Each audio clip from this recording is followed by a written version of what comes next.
Hola, muy buenos días, tengan todos ustedes.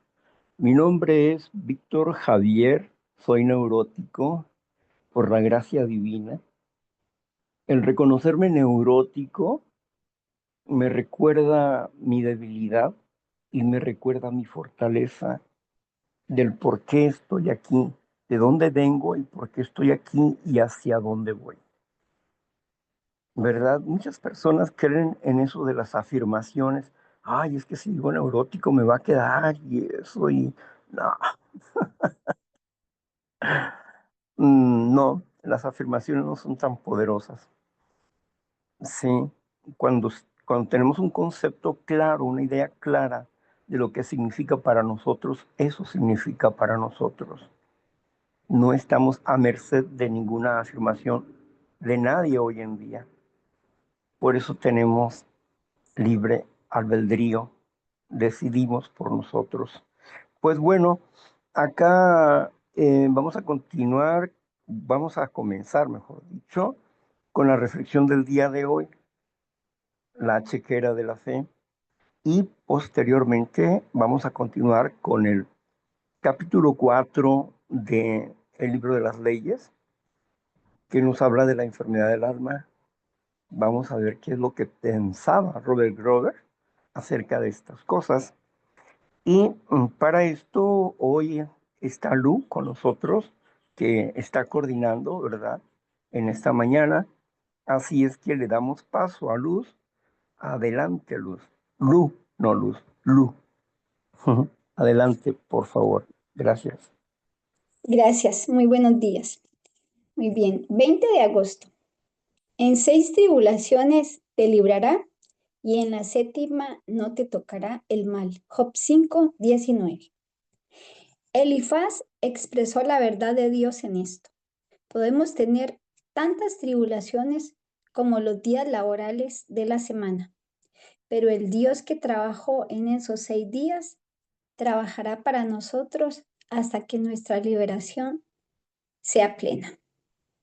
Descansaremos con Él y en Él en nuestro día de reposo. La rápida sucesión de tribulaciones es una de las pruebas más difíciles de la fe. Antes de que nos hayamos recobrado de un golpe, viene seguido de otro y de otro, hasta quedarnos aturdidos. Aún así, la igualmente rápida sucesión de liberaciones es sumamente alentadora. Nuestros cánticos son forjados sobre el yunque por el martillo de la aflicción, hasta que veamos en el mundo espiritual el antitipo del herrero armonioso. Nuestra confianza es que cuando el Señor nos da 6 tribulaciones, serán 6 y nada más. Podría ser que no tengamos ningún día de descanso, pues podríamos sobrevenirnos 7 tribulaciones. ¿Qué pasaría entonces? En la séptima no te tocará el mal. El mal puede rugir a nuestro alrededor, pero será mantenido a más de un brazo de distancia y ni siquiera nos tocará. Su hirviente aliento podrá tumbarnos, pero ni siquiera su dedo meñique podrá tocarnos. Con nuestros lomos ceñidos nos enfrentaremos a las 6 o a las 7 tribulaciones y dejaremos el miedo a aquellos que no tienen Padre, ni Salvador, ni Santificador. Ahí está.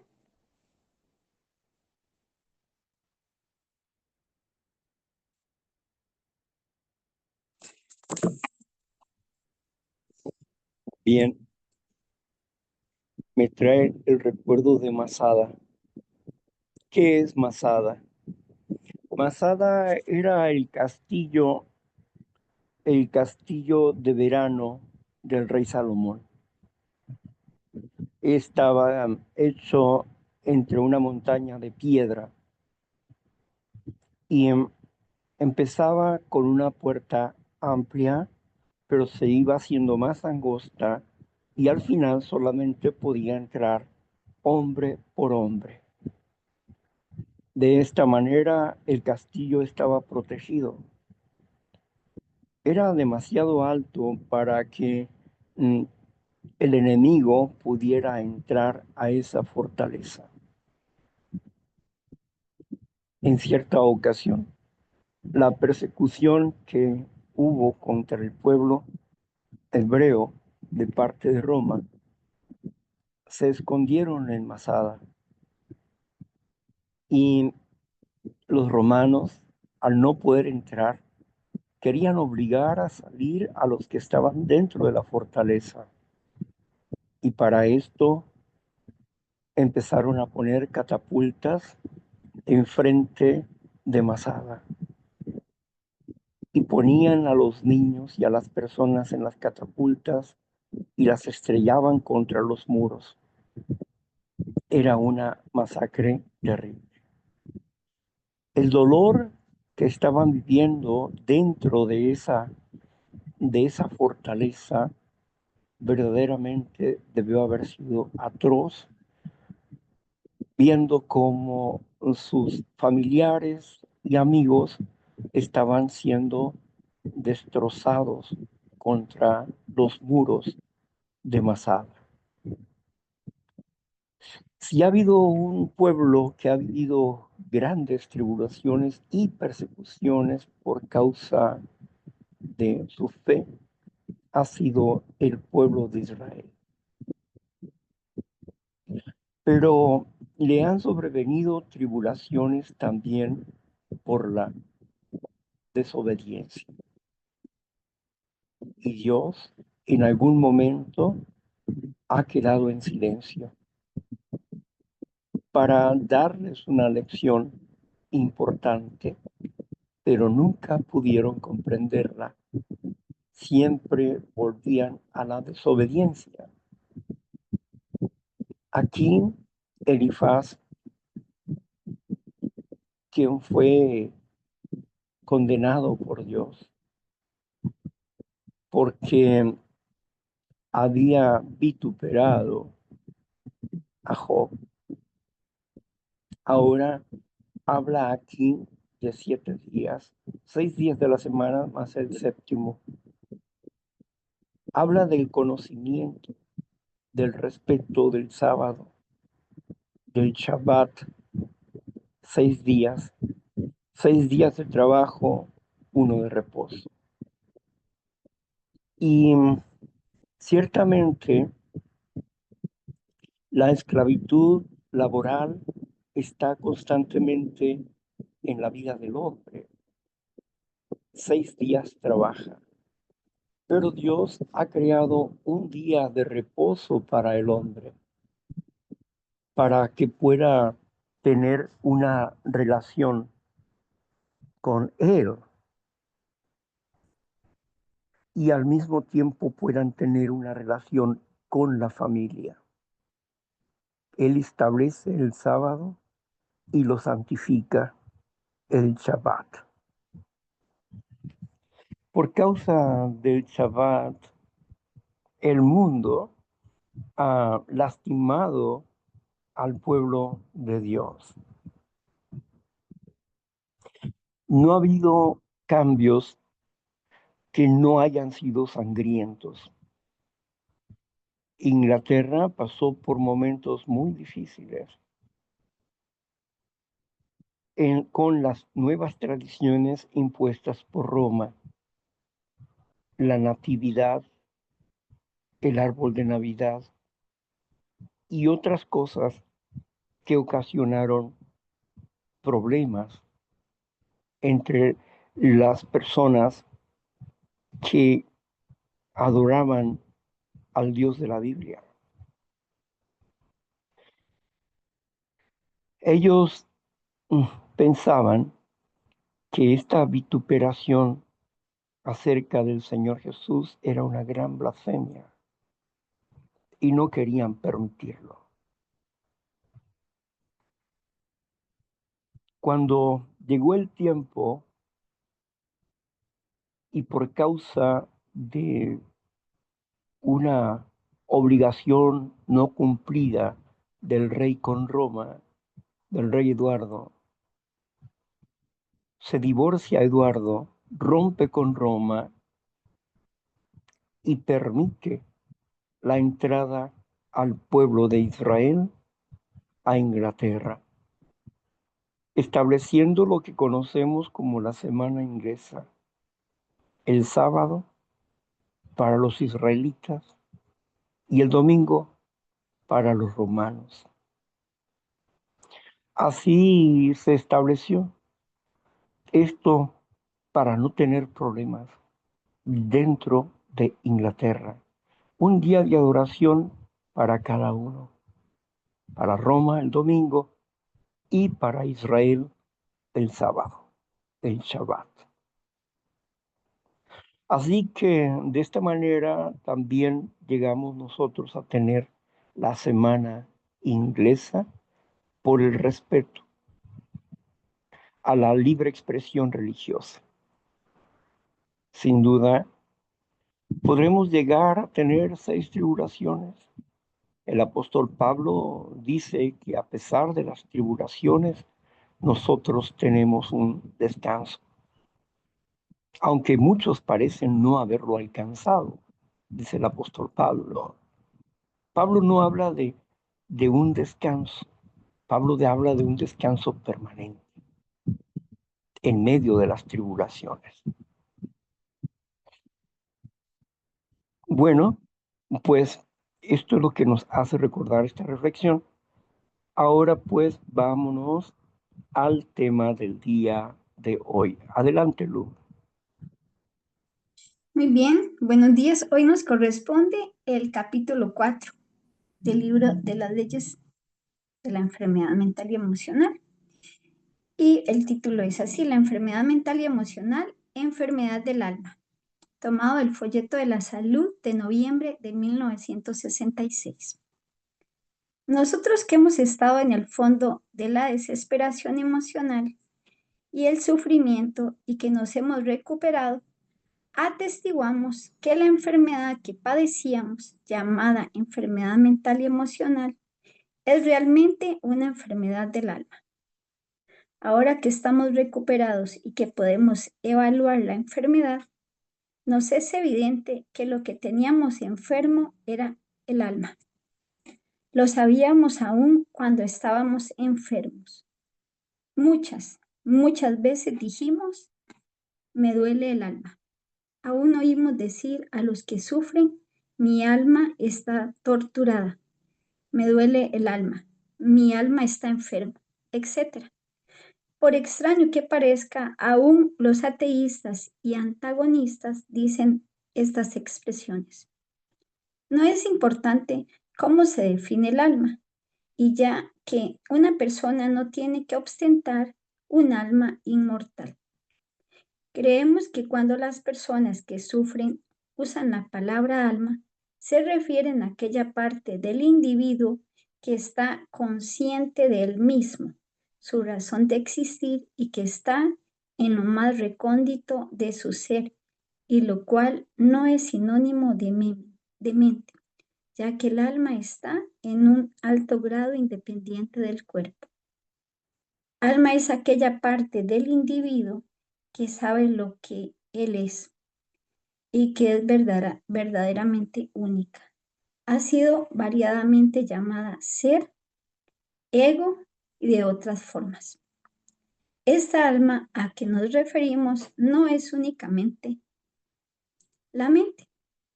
Mente incluye o denota pensamientos lógicos y procedimientos establecidos para ayudar a la persona a sobrevivir y a funcionar.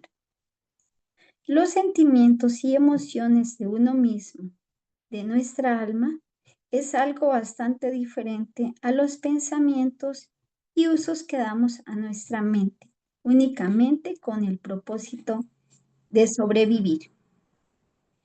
En el artículo previo dijimos que podíamos llevar a cabo trabajos mentales muy complejos, aún bajo fuertes estados depresivos, si estábamos obligados a hacerlo, pero nuestras almas estaban llenas de dolor. En nuestra mente no existía nada malo, excepto que estaba dominada por las emociones que provenían de un alma dominada por el dolor.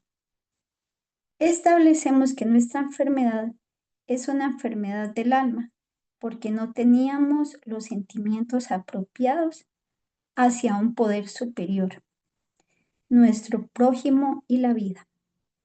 Éramos completamente egoístas y no podíamos amar. Verdaderamente no podíamos amar, por lo tanto, no podríamos encontrar la felicidad. Relacionamos estos sentimientos con el alma, ya que estos son aquellos valores que tienen que ver con nuestra conducta moral, afectos y relación con nuestro prójimo. Sabíamos todas las reglas sociales, sabíamos cómo desenvolvernos, pero no las sentíamos. Nos sentíamos perdidos y solitarios, aún con nuestros amigos, aunque nuestra conducta social pudo haber sido impecable. Tampoco podíamos recuperarnos por medio de los pensamientos racionales. Los pensamientos racionales no controlaban nuestras devastadoras emociones. Nosotros podíamos decir, sí, por supuesto que es bueno amar a nuestro prójimo, pero no podíamos hacerlo. Y todos los intentos para convencernos de que seríamos felices si aprendiéramos a amar a otros, no nos cambió. Sabíamos que amar a otros era el camino a la felicidad, pero no podíamos amarlos. Éramos demasiado egoístas, ya que era el alma lo que teníamos enferma. Aún enfermos sabíamos que estábamos equivocados, que teníamos que encontrar un medio para cambiar, pero no sabíamos qué hacer. Cometimos los mismos errores una y otra vez y mantuvimos nuestra mala voluntad hacia otros. Sabíamos que nuestra enfermedad estaba en lo profundo de nuestro ser, que existía en lo que bien podíamos llamar alma. Muchos de nosotros, mientras nos bañábamos, pensábamos, si yo pudiera lavar mi alma como lavo mi cuerpo, qué bendito alivio sería. Lo que estábamos enfatizando es que nuestra enfermedad se debía al egoísmo, a la arrogancia, a la mala voluntad, a la falta de amor para otros y otras cosas que están consideradas dentro de la moral y no debido a nuestros malos pensamientos, falta de información o falta de conocimiento de la realidad.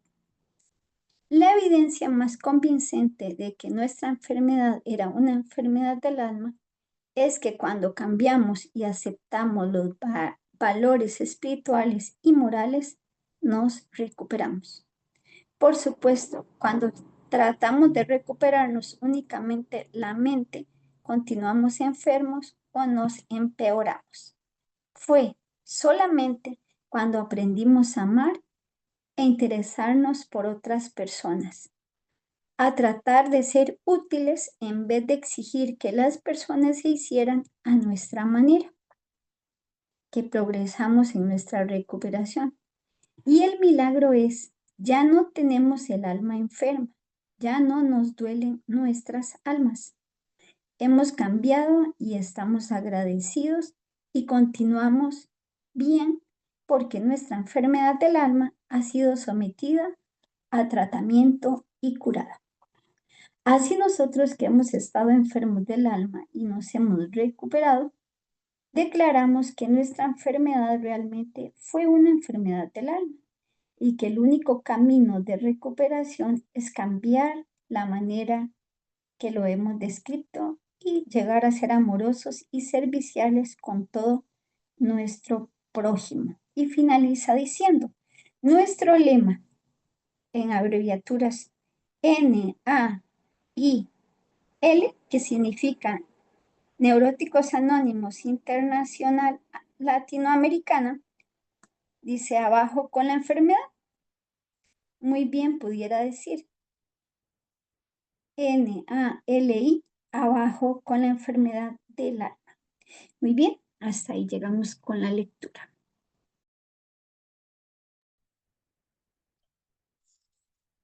Bueno, es muy interesante la exposición del doctor Grover en este aspecto. Sin embargo, es importante reconocer los elementos. Cuando él habla de la enfermedad del alma, habla de las emociones y sentimientos. ¿Y por dónde fluyen las emociones y los sentimientos? Vienen del deseo, el deseo que se convierte en un movimiento, en una acción. De ahí viene esto. ¿Por dónde fluyen estos? Por el instinto natural. ¿Y por dónde fluye el instinto natural? Por la red nerviosa que nosotros tenemos. Por ahí fluye el instinto natural. Y está relacionada con el corazón y la mente. Ahora, esto significa que si hablamos de emociones, estamos hablando de acciones que se realizan en nuestro cuerpo, que se procesan por nuestro cuerpo, que se almacenan en nuestro corazón y se almacenan en nuestras mentes. Cuando hablamos de mente, estamos hablando del aparato que procesa la razón. Y estamos hablando del corazón que determina o toma decisiones en base a las órdenes establecidas en su interior. Perverso y desesperado es el corazón más que todas las cosas. ¿Quién lo conocerá? Entonces, esto significa que, como dice el hebreo, nefesh, alma, significa cuerpo, el almacén donde vive el espíritu. ¿Realmente estaba enfermo el alma? El alma llegó a enfermarse porque esta enfermedad es espiritual. Fíjese bien, dice, una enfermedad espiritual. La raíz del problema es espiritual. En su, en su disertamiento de este capítulo, él no quiere entrar en una controversia porque hay muchas definiciones de almas. Pero si nosotros extraemos del hebreo nefesh, porque del hebreo provienen las leyes que nosotros practicamos, del hebreo no provienen del chino ni de la India, sino del hebreo. ¿Por qué del hebreo? Porque la esencia de los 12 pasos de recuperación proviene de los grupos Oxford. Y los grupos Oxford usaban la Biblia. Y la Biblia fue escrita en hebreo, en arameo y en griego, el Nuevo Testamento, con algunas partes en arameo y en hebreo. Entonces, ¿qué es lo que podemos notar nosotros aquí? ¿Qué podemos llegar a entender? Si yo busco la etiología, la raíz de la palabra, tengo que buscarla desde la cultura donde salió estas leyes. Y la cultura donde vienen estas leyes vienen del hebreo, no vienen del latín ni del griego. La raíz viene del hebreo. Así es que si hebreo es nefesh, es alma, que significa ser, ser, es el ser. y fue el ser humano o fue el ser viviente. Entonces entendemos que por eso en la escritura, en el Génesis, cuando leemos versiones más antiguas, vamos a leer, y Dios creó el alma de las aves, el alma de los animales, el alma de los cuadrúpedos, todos los seres existentes tienen alma porque tienen cuerpo, porque son un ser. Entonces, si el alma significa ser, ¿verdad? ¿Qué es el espíritu? El espíritu es la energía que soporta la vida, o sea, que nos da la vida, y al mismo tiempo nos da la capacidad de razonar. Un cuerpo sin espíritu está muerto. Un alma sin espíritu está muerta. Está muerta. Así que, porque enfermamos del espíritu, se enfermó el alma.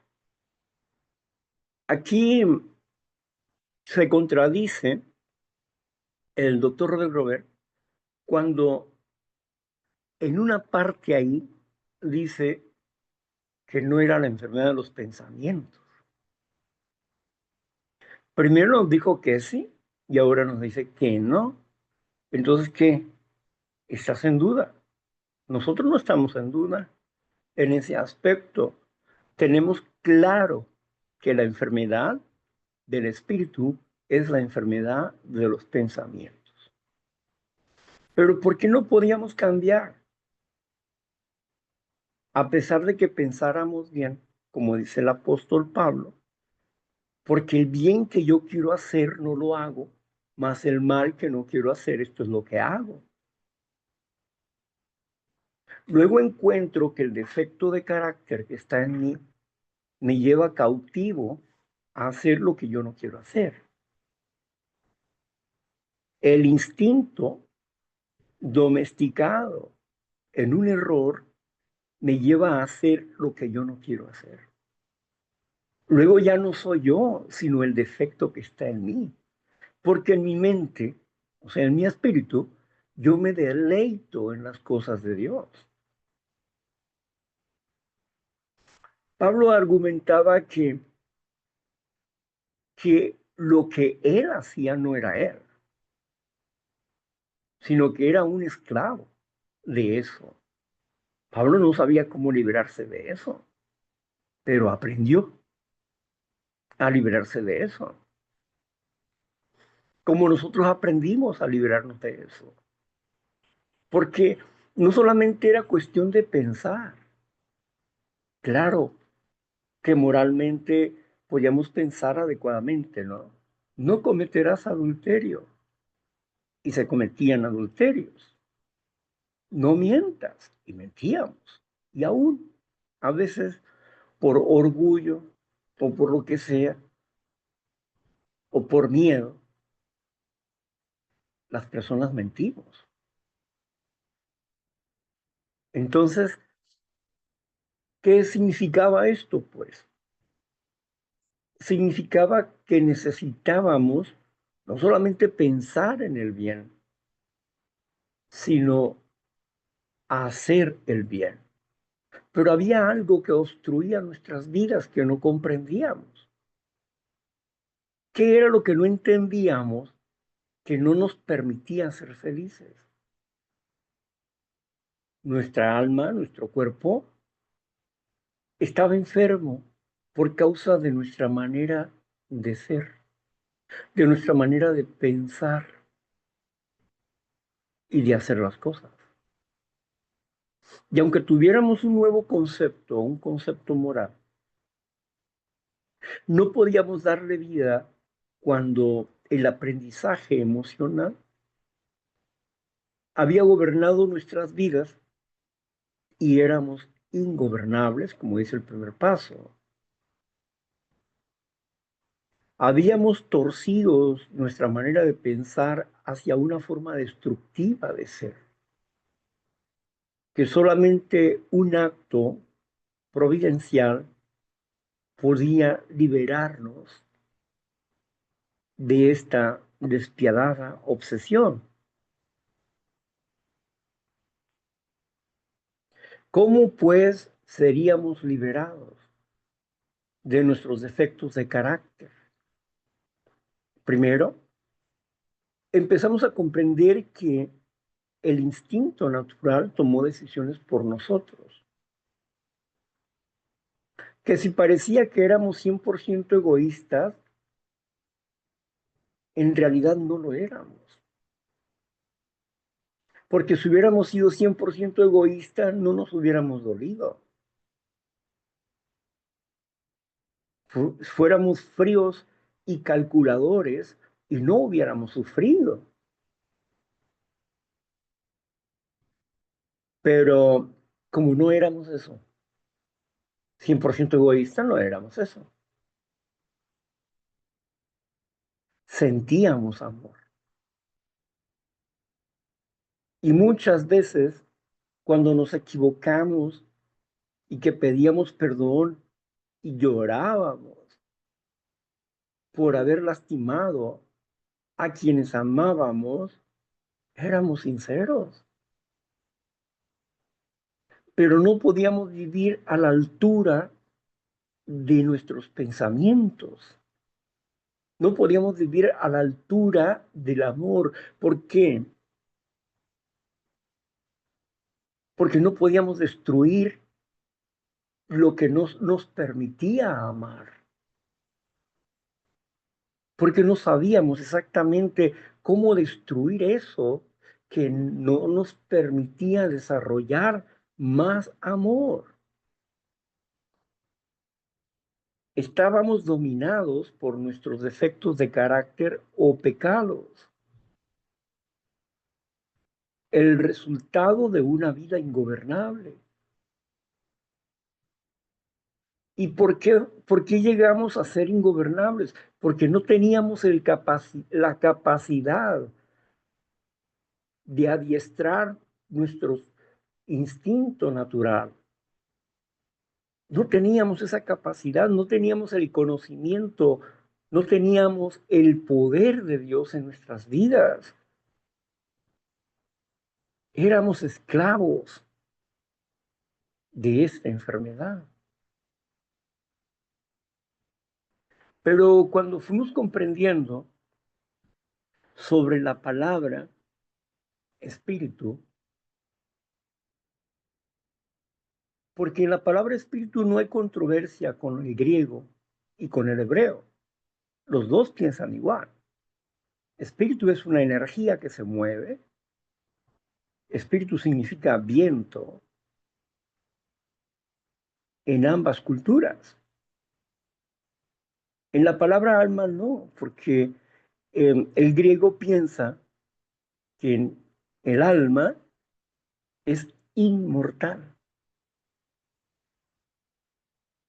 Aquí alude a algo interesante Grover diciendo que no necesitamos un alma inmortal, dice Grover.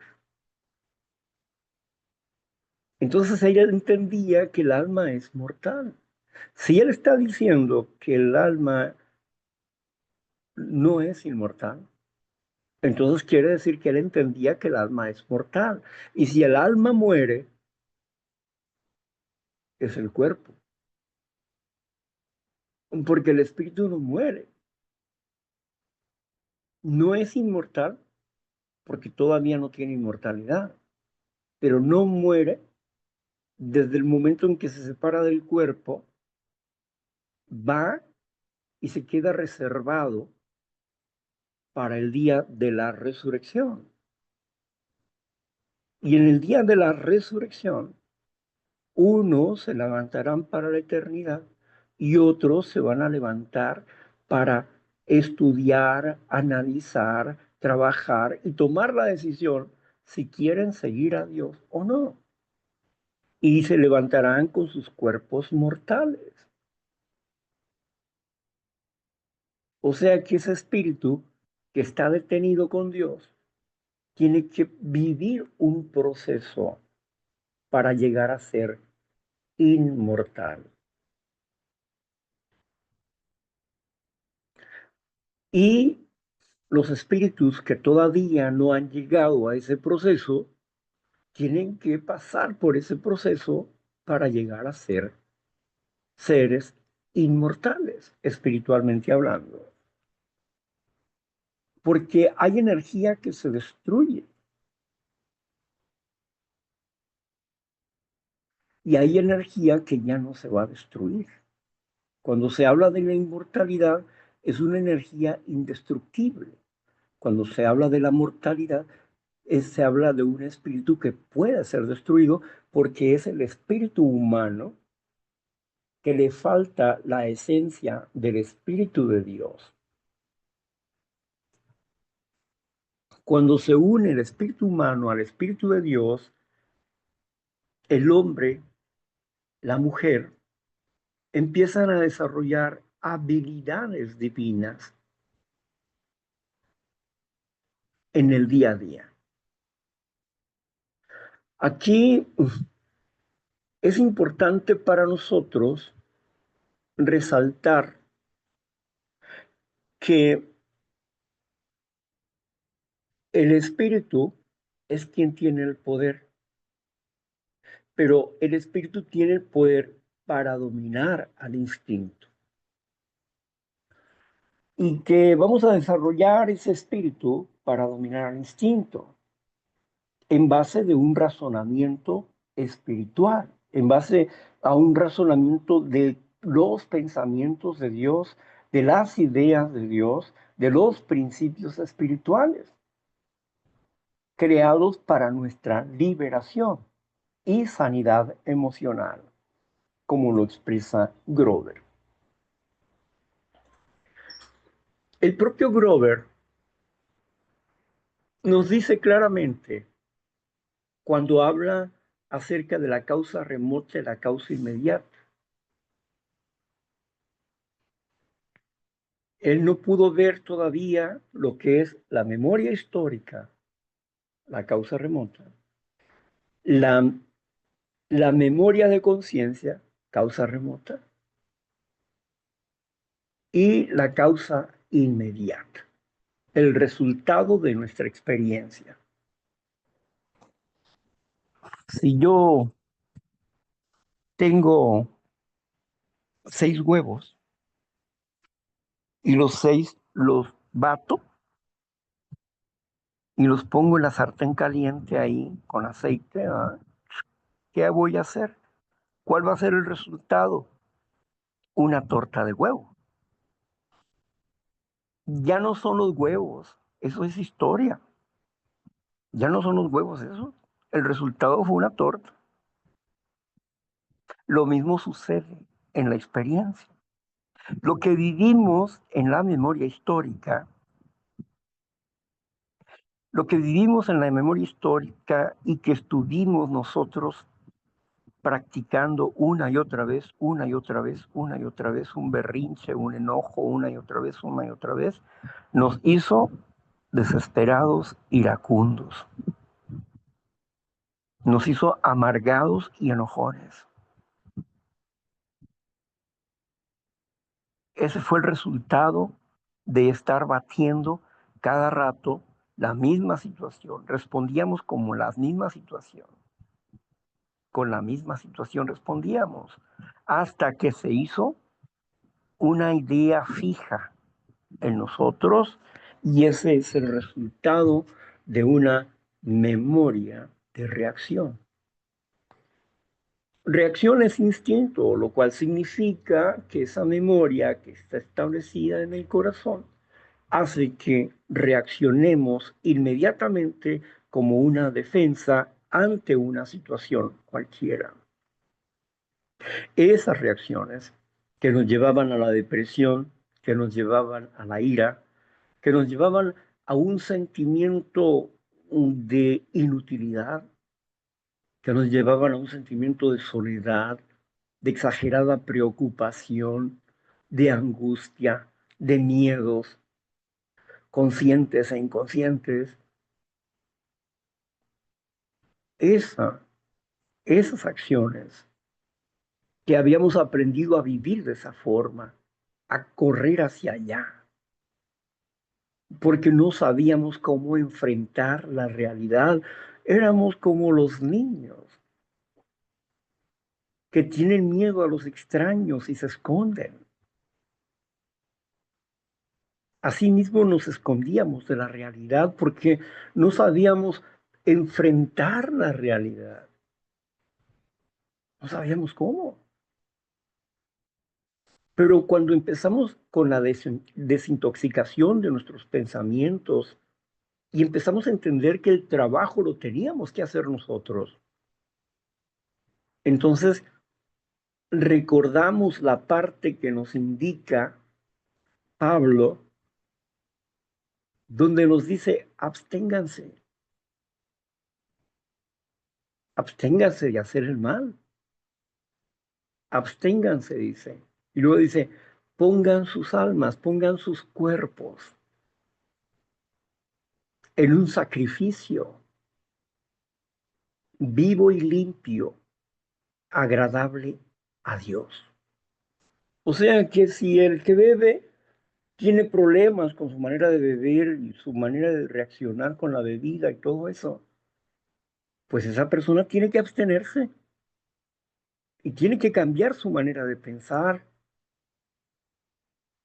y está poniendo su cuerpo en sacrificio, porque el cuerpo cuando lo has enseñado a recibir ciertas cosas y no se las das, sufre y está abstinente y sufre. Este es nuestro sacrificio racional, dice. Claro que era racional. Tenemos la capacidad de racionar. O sea, cuando nosotros usamos el raciocinio en base a cosas espirituales y usamos el intelecto para las cosas espirituales, porque sin el intelecto y el raciocinio, ¿qué seríamos? ¿A poco nomás porque es raciocinio es malo? ¿O porque es intelecto es malo? No, no. Es malo cuando antepongo mis deseos personales para que se cumplan mis deseos personales y no los deseos de Dios en mí. Cuando yo razono de esa manera, estoy poniendo primeramente mi manera de pensar, más que mi intelecto, mi manera de pensar egocéntrica antes que la humildad. Por eso no confundamos las cosas. El intelecto y nuestro raciocinio son capacidades mentales que nosotros tenemos para hacer el bien o para hacer el mal. No podemos vivir sin eso, no podemos procesar nuestros pensamientos sin eso.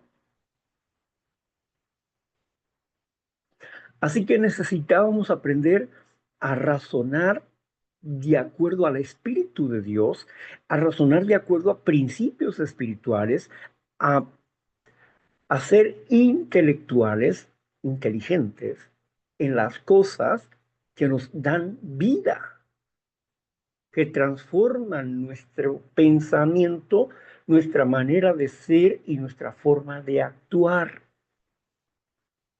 Entonces aquí Pablo dice, pues, absténganse. Antes de que lo dijera el primer paso, ¿no? Ahí dice, absténganse y pongan sus cuerpos en sacrificio, porque este es su culto racional a Dios. Su culto, ¿qué significa culto? Culto también significa sacrificio.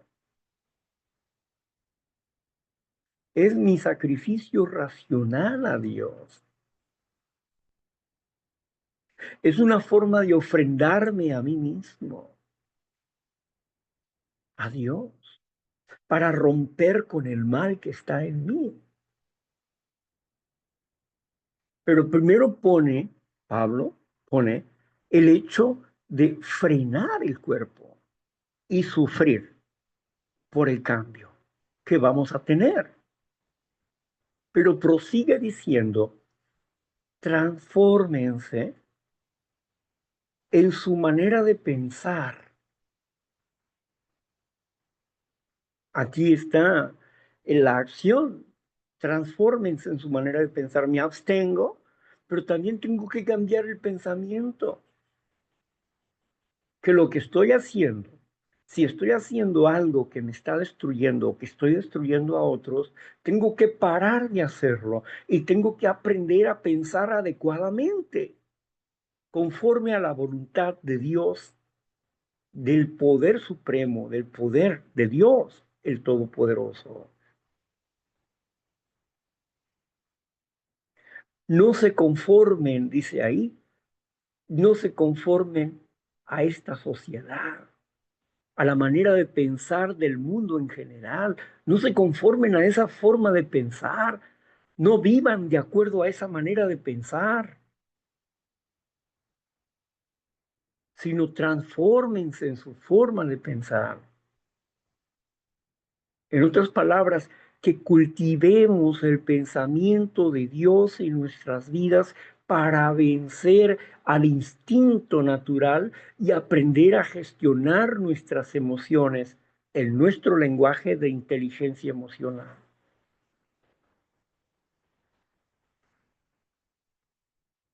Y Pablo todavía lo refuerza aún más cuando dice nuestras facultades mentales. ¿De qué está hablando? De nuestras facultades mentales. ¿Y cuáles son esas? La imaginación, la inteligencia, las memorias, la libre decisión y la voluntad. 5 facultades mentales. Y dice, nuestras facultades mentales, esas herramientas, son poderosas en Dios, explica el apóstol Pablo, ¿no? Son poderosas en Dios para derribar todo argumento que se levante en contra de la verdad. O sea, para derribar todo engaño que está en nosotros, que hemos adquirido a través de los tiempos que hemos vivido. Al derribar el engaño, dice, conocerás la verdad y la verdad te hará libre. Cuando entendemos que hay un pensamiento engañoso, que hay un ideal engañoso,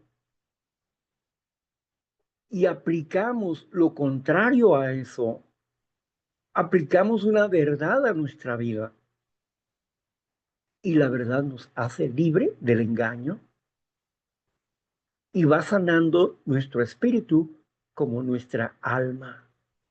Como escribió Bill W. en el libro azul, cuando, cuando el espíritu sana, el cuerpo se levanta casi por sí solo. En otras palabras, el alma sana.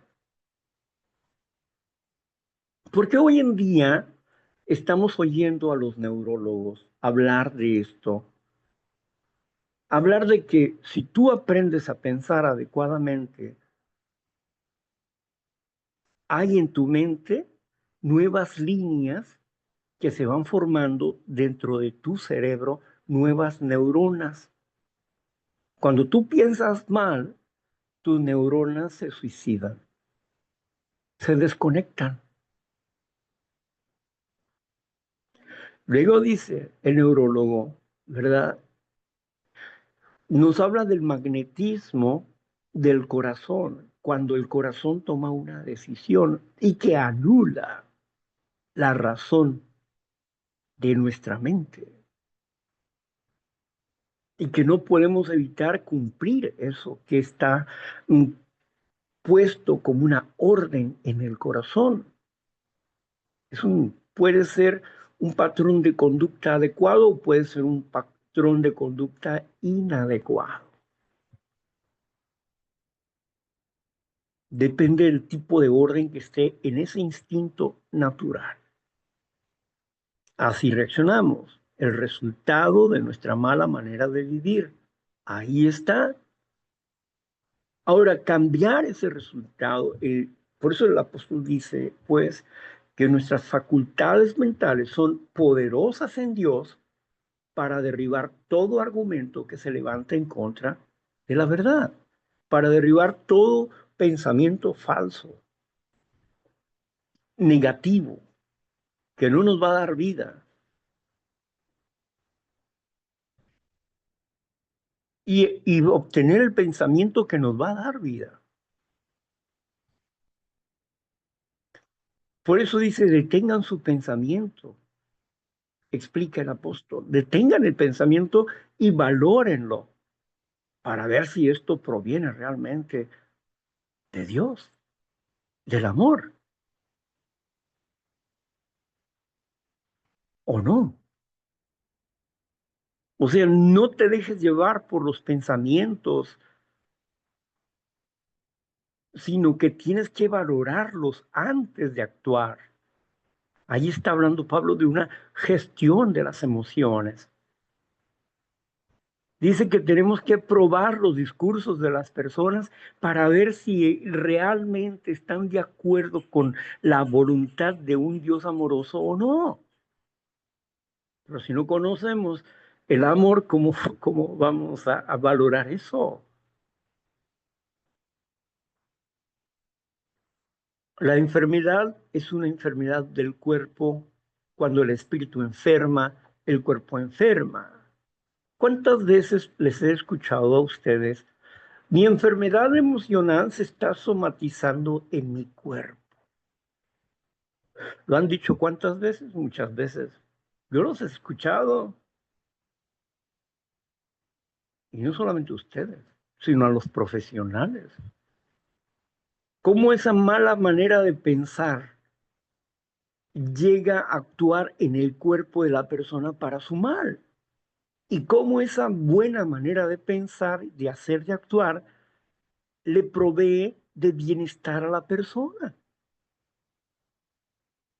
Son dos actos diferentes, pero necesitamos trabajar, realmente trabajar, no solamente pensar. Imagínate tú, te quedas pensando que tienes sed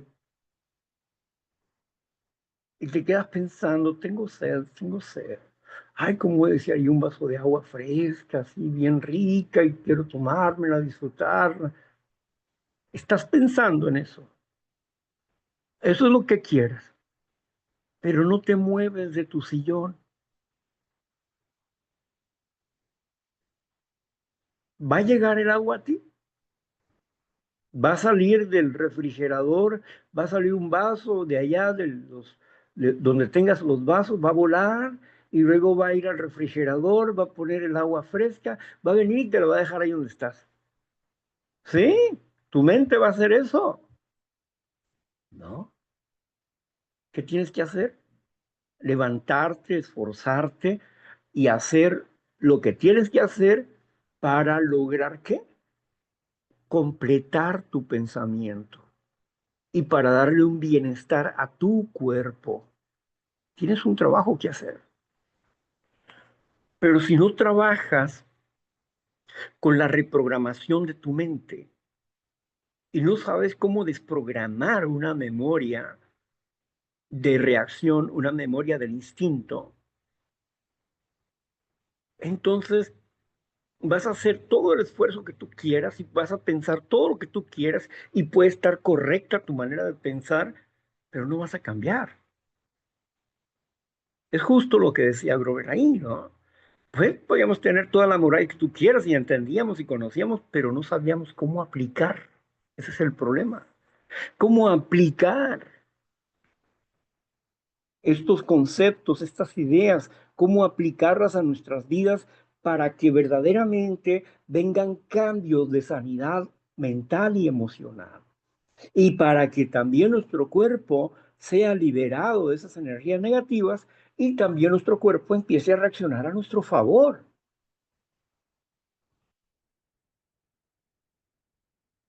Hay muchas cosas que las personas llegan enfermas y cuando empiezan a aplicar estos principios, sus almas sanan, sus cuerpos sanan, se revierten algunas cosas de ellas, solo que a veces llegan ya en un estado crónico, con un mal tratamiento de la enfermedad mental emocional. O sea que se han vuelto adictos al control de las emociones a través de cosas externas, el cigarro, el alcohol, las pastillas, etcétera, cosas externas. Y sus mentes ya no generan la energía porque porque la están manejando desde otra perspectiva, desde el exterior y no desde el interior,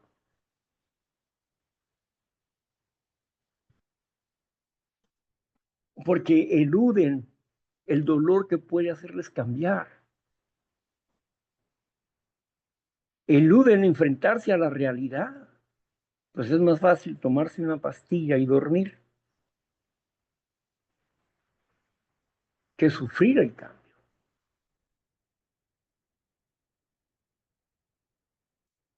La persona le tiene miedo al dolor cuando debería de enfrentarse al dolor que lo va a llevar a la sanidad, a la liberación, donde ya no va a tener ese dolor. La sanidad de la depresión, la sanidad en nuestras vidas, hoy se le da más autoridad al psiquiatra o al psicólogo que a Dios mismo en sus vidas. Se le cree más al psiquiatra o al psicólogo porque su fe no está activa. Y no puede estar activa porque no tiene el conocimiento ni la formación para enfrentarse al dolor del cambio, a este dolor que transforma, que nos da sanidad y nos hace sentir paz, alegría, gozo, satisfacción de la vida, nuestra manera nueva de pensar. Andamos en novedad de vida, o sea que andamos en nueva vida cada día. Bien, así que queda establecido que el espíritu es el pensamiento y el cuerpo es donde reside, donde vive el espíritu. ¿O acaso no sabes que tu cuerpo es el templo del espíritu?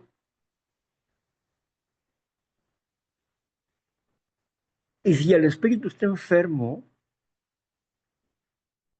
tu templo está enfermo. Si tus pensamientos son de enfermedad, tu cuerpo está enfermo, tu mente está enferma. Y como está enferma, sufres soledad, tristeza, ansiedad, ira, depresión. Y todo quieres arreglarlo en el pasado. No, la vida se arregla aquí y ahora, hoy, no en el pasado. En el pasado no podemos arreglar nada. El pasado es una historia que puede hacernos comprender o racionalizar algunas cosas, volverlas espirituales, pero, pero no podemos cambiarlo. No lo vamos a cambiar el pasado. Tenemos que cambiar en este presente para mejorar nuestro futuro. Un día a la vez, sí, pero realmente un día de trabajo, de transformación del espíritu, de cambio de juicios y actitudes. Juicios, pensamientos, actitudes, acciones. Pues bien, vamos a dejar hasta aquí. No se olviden que siempre necesitamos depender de Dios, como cada quien puede comprenderlo, de un Dios amoroso, bondadoso, un Dios que nos conviene para mejorar nuestra estancia en este mundo, con la esperanza de futuro. Bueno, hasta aquí dejamos la exposición y vamos a pasar al tiempo donde ustedes comparten. Para esto vamos a cerrar esta grabación